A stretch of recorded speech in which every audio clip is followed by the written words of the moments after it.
All right, Cowherd, is Kaepernick a good fit for the Ravens? He's unemployed. It's a job. That's a good fit.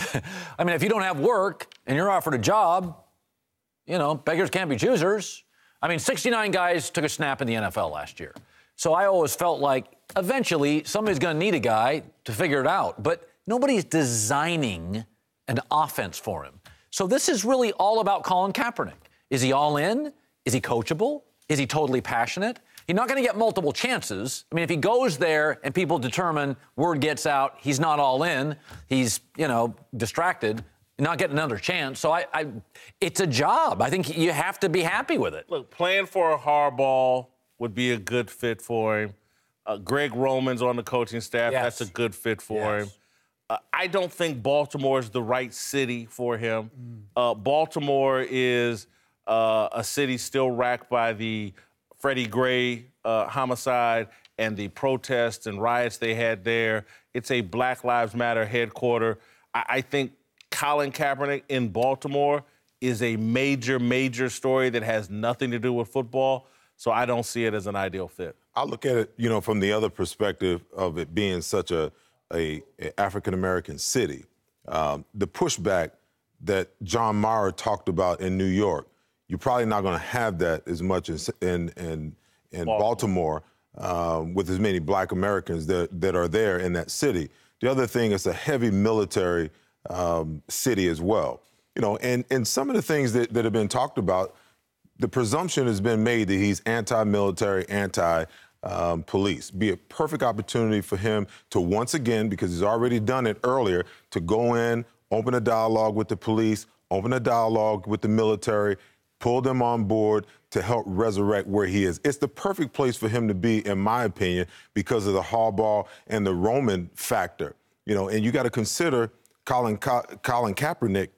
You know, when he was on San Francisco and John Harbaugh was there, Jim Harbaugh, he just kind of smoothly rolled along. They ran Harbaugh out of town. Tomasulo came along.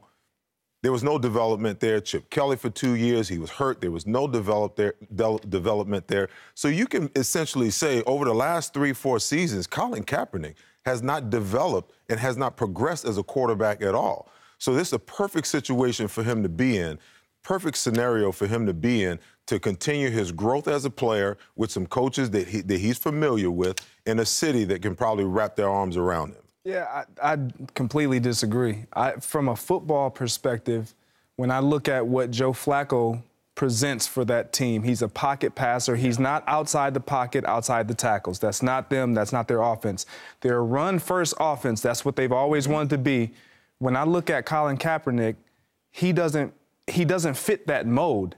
Now, as you alluded to, it's a job, absolutely. And I think that even with that, he wouldn't even be the backup to Joe Flacco. He would be a safety valve of Ryan Mallett. Like, that's going to be their guy. Yeah, Mallett actually is a poor man's Flacco. Absolutely. Like, that's their guy. But as a safety valve, I don't think it's bad to be interested or show interest in Colin because he has experience and you have that safety net. I still contend, I think you said this, I think Seattle's really a perfect fit.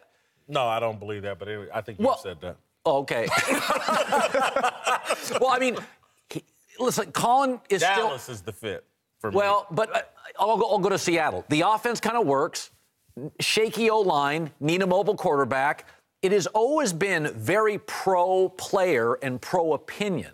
Like Baltimore's, I don't know, I kind of look at Baltimore and I think to myself, yeah, there's the Harbaugh connection, but that offense does not fit that player. No, not at all. It doesn't feel like it. Now, the social stuff maybe, but the offense, the player doesn't work for me. But he's got to grow. You got to realize that Jim formulated an offense that worked according to his skill sets. Right. Okay, so now he's got to transform himself.